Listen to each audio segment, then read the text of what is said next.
guess you would call it a tragicomedy, a black comedy. I don't really enjoy categorizations. I think in some ways I think of it as a kind of film noir, like a thriller, a film noir with jokes.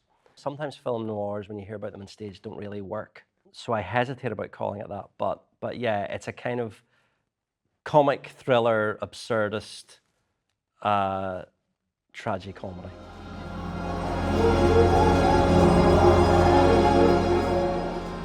First of all, Jack Lowden, who plays Luca, had expressed an interest in working with me, and I think he's a fantastic actor. You know, I've loved his work for ages, so I jumped at the opportunity to work with him.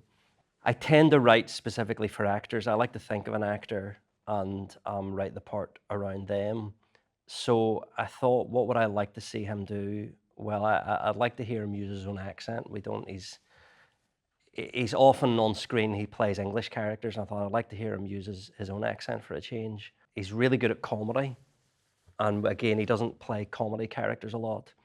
But I had a feeling he was funny, and because he's pretty funny in Slow Horses as well, which isn't a comedy. So I thought that I'd write a funny, big, meaty part for him that he couldn't resist. Um, so yeah, and then I kind of thought I write most of my previous plays have been about Northern Ireland and the Troubles because that's where I grew up, and the conflict had a formative effect on me. But I've been living in Scotland pretty permanently for about 10 years now, and I felt like it was time to stop writing about the Troubles just this once and write about something else that's affected my life. So yeah, all the sort of issues in the play are things that I'm personally have a connection with. And a large part of my experience of living in Scotland, particularly Glasgow, was drinking a lot as a young man and drinking too much and then getting sober and stopping drinking and learning how to be in the world and have a social life and date without alcohol. So I thought that would be be interesting to see Jack Lowden doing that. So a lot of the play is kind of based on real conversations that I had with real people, although it has a sort of surreal twist to it all. Sometimes it starts with an image. With this, I think the image was of a paper cup crushing a guy, a giant paper cup crushing a man. And that was originally in the first draft of the play. That's how the play ended, with a giant paper cup coming from the sky and crushing someone, crushing James. And then I thought, that's gonna be hard to do, so I had to amend it slightly. And also maybe NTS could afford to do it, but if there was future productions, if a small theatre company in, you know, Sydney or Venezuela wanted to do it, they might not be able to do that. So I was kind of thinking of future productions. So yeah, it sometimes starts with an image, and that was an image, but it's more about dialogue. It's more about the rhythm. It's the rhythm of the dialogue that I start with. And I really was intrigued by the idea of Jack playing an incel, trying to figure out if he was an incel, because he's not really an incel, but he thinks he might be an incel, and he's not really sure what an incel is. When I was 19 or 20, I feel like I could have been an incel, you know, like I was a very angry young man. You know, I drank too much. I had a lot of anger issues, a lot of darkness, a lot of tendencies towards depression, a lot of mental health issues and addiction problems. So I kind of thought the word incel wasn't around when I was 19 or 20, but when I heard that word, I thought, I think that's what I was, but it was pre-internet, so I didn't. There was no, you know, I didn't really know there were other people out there like me. I thought I was just alone and messed up. So the first line of the play is, "I think I might be an incel," was kind of like me getting into my mindset of when I was about 20, 21. And really, for me, the play just sometimes starts with a couple of lines of dialogue, and then I make it up as I go along. I don't really structure. I have a vague idea of what's going to happen. I think of Something big has to happen in the middle. Something big has to happen at the end. I have an idea of set pieces, things that might happen, dramatic twists, but really, I kind of make it up as I go along. There's not, but that can be a torturous process. Some writers plan everything out before they start, but I find that if I can't surprise myself when I'm writing, then I'm not going to be able to surprise the audience. I suppose it starts with character, but not character in terms of what they're like. Like, you know, I don't think, okay, well, this guy's got 3 kids and lives in a big house or whatever. I think, you know, how do they talk? What do they speak? What do they say to each other? What do they want from each other? What's their objective? And usually, I can't really get the characters out of one room. Usually, most of my plays just take place in one room, 2 or 3 characters talking, because starting from those couple of lines of dialogue, the whole play flows. When you write two or 3 characters in a room, most of the time they have to have some kind of history together. You know, they have to have something, stuff from their shared past that they can talk about. Whereas with this one, it's about 2 men getting to know each other and building a relationship. So it would be hard to just set it in one room in real time. Finn, the director, really made it visually spectacular, and Mila, the set designer, as well, and everybody involved, actually, the lighting designer, Mark, and everything. Everybody's done a fantastic job just making it look visually spectacular for what is a very simple play, or could be done as a very simple production with just 2 chairs and a table, which is what I was thinking of. Everybody else's visual imagination and contributions have really turned it into something wild and spectacular, and that's not really my thing. I never thought my style of writing would ever appeal to large audiences, so I thought I'd never kind of get large-scale productions. Because my early plays were like so vulgar and shocking and so on, I thought I'll probably just be playing small studio theatres my whole life. So I learned how to write for just like stuff that was just 2 actors, you know, 2 chairs, and that was it. And that's what, you know, that very influenced by David Mamet. David Mamet says, like, all you need, you don't even need the chairs, you just need 2 people, and that's it. You don't need a set at all. So I try to write as simply as that. So it's been a real joy to kind of see all these other things come out of it. Because sometimes as a writer, it's hard to keep track of everybody's, you know, journeys through the play. So the actors can help you keep track of those journeys and give you feedback on that. And my job as a writer is to kind of synthesize it, you know. But I don't like to be in rehearsals much. I don't enjoy rehearsals, and I think it's better for the writer to stay away, really, for me. That's because I used to be an actor, and I would hate it whenever the writer was in the room. I would just be like, I would freeze with terror about what the writer thought of me. I heard recently Al Pacino doesn't like the writer to be in the room, and I thought, yes, Al Pacino's right. So I try to stay out of rehearsals and just let the actors get on with it. And I think it's better for me and for them. And then when you do eventually see it, you know, I would go in and see it after they've been rehearsing 3 weeks. It's better when you're able to kind of, when you have a bit of a gap from it, and when you're not fully involved in the process, and you're able to sit back and you can be more objective about what works and what doesn't work. And sometimes you can be pleasantly surprised, as I was with this one. Because Jack was such a crucial part to it all. He really drove the whole thing, which is unusual. Most of the time, actors aren't the ones driving it. I don't think I've been in that situation before. I have in television, but not in theatre. In theatre, usually you're developing a play with the director, with the literary manager or dramaturg, and then the actors come on board last. But this was a bit different because this time the actor was involved before the director. But yeah, some people sort of, there's a sort of stereotype about actors that they're sort of self-absorbed and egotistical and really are only thinking about themselves, you know? And that's true for some actors. But Jack's not like that. Like Jack is a natural producer, you know, like he's got his own movie production company.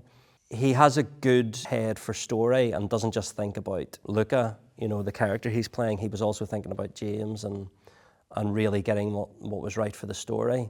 So his help in developing it was invaluable. There was a lot of drafts of this, a lot more than I would normally do. Normally I would give up on a play if it was as hard to write as this one, but both NTS and Jack were like really encouraging and really thought, you know, it was an important play and it was a great play and we should proceed with it. But a lot of the time I don't write to commission, I just write on my own. So if this had been something I was writing on my own, I would have just thrown it in the bin. But I'm glad I didn't, because it turned out well. So yeah, there was a lot of development weeks where Jack and me and another actor, at that point it wasn't Sean wasn't involved. And there were other actors, when Jack wasn't available, there were other actors that came in.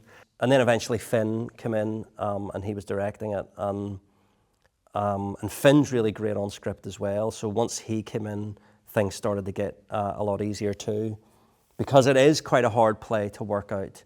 I always struggle with endings, so it was really hard to figure out like what the last 20 or so pages of this play was, and what happened. So their help in working all that out was invaluable. But yeah, really it was just about getting in the room, hearing it read again and again and again, hearing people's thoughts, hearing everyone's perspectives. The good thing was that even though it was a very sort of masculine rehearsal room, it was a very male-dominated, you know, with the cast and me and Finn. There was a lot of women involved in the development process as well, and a lot of, like Rosie Gallagher, the literary manager here, and Jackie Wiley and Caroline Newell and so on, a lot of women. Because there's a lot of misogyny in the play, there's a lot of uncomfortable ideas expressed, and it was good to have female voices involved in that conversation, you know, to sort of, you know, make, specifically me, not so much Finn and Jack and Sean, but really to make sure I was saying something that was truthful, you know, that wasn't just being said for kind of shock value or for a cheap joke, you know, to sort of keep things on track, you know. And I think we've done that.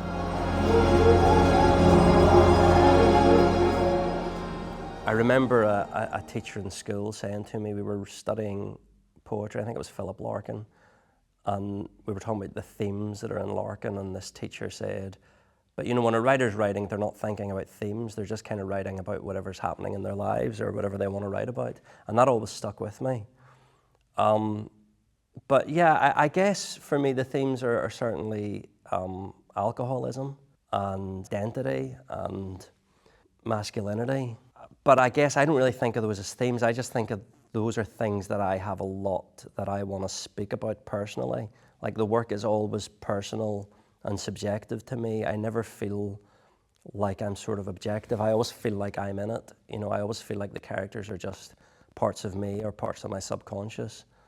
Somebody said that everything that happens in the first scene of a play, in the first like 10 pages of a play, has to be like a microcosm of the whole play. And like every theme that's in the first scene has to be dealt with throughout the play.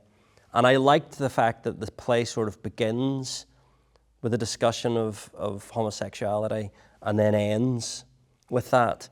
And there was something about, because some people really love that part of it. I know some people have criticized it for being homophobic, which was never the intention. I didn't want to make it an easy answer by the end that, oh, well, Luca was just gay and he was repressing it and that was the answer to his problems, you know? Because I don't think the play's as simple as that. And I think Luca still ends the play with an uncertainty about who he is and what he is. But it was something about going back to the theme of male intimacy.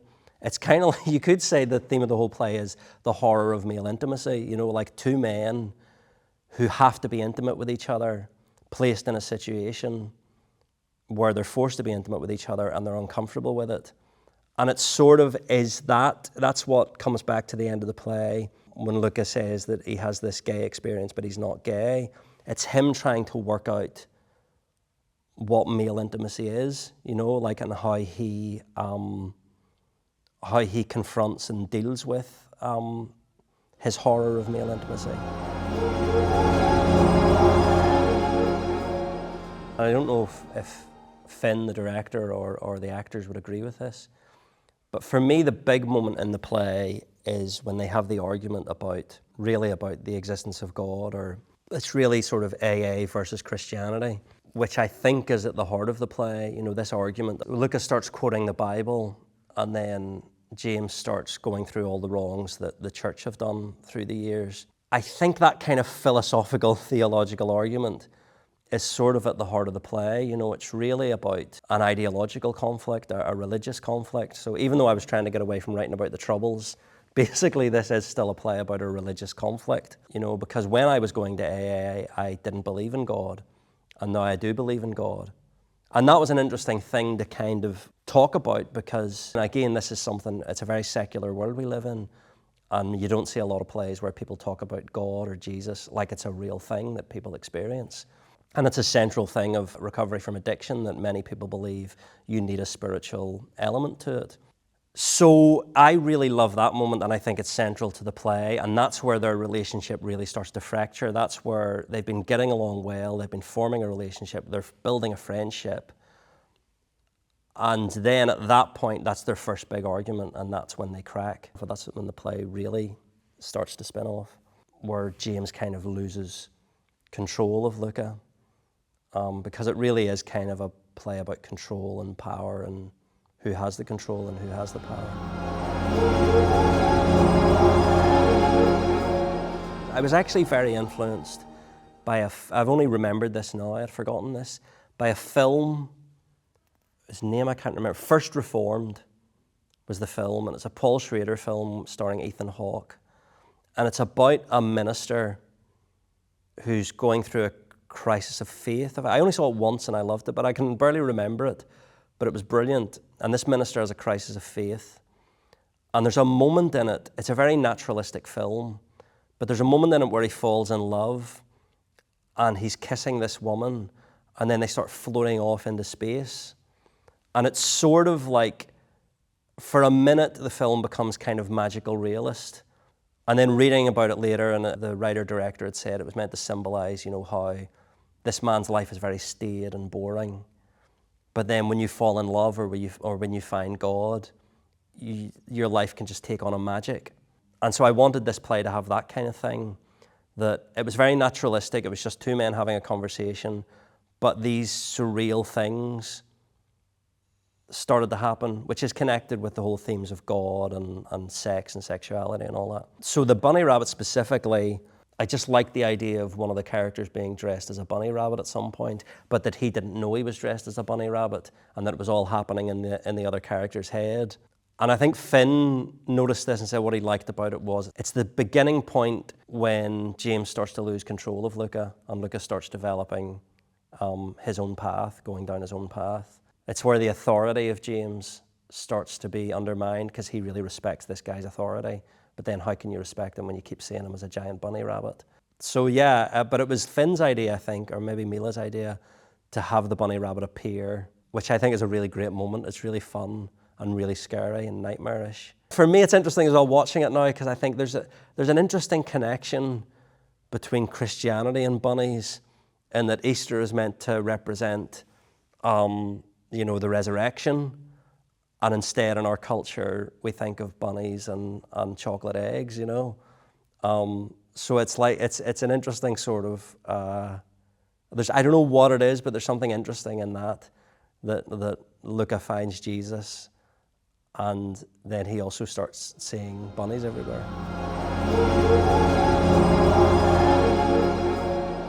One of the things I like about theatre is that when it's done well, it really has to mean something. It has to have something important about it, even if it's fun. You have to feel like you're not wasting your time, because you're not just watching the telly, you know, you're not just sticking Netflix on. You have to actually leave, get dressed and leave your house and get a babysitter and all that. So it better be worth your time. And so I just hope that people feel like, all I really hope for with any audience is that they feel like they haven't wasted their time, you know, like they've got something from it, even if it angers them. At least they've had an experience.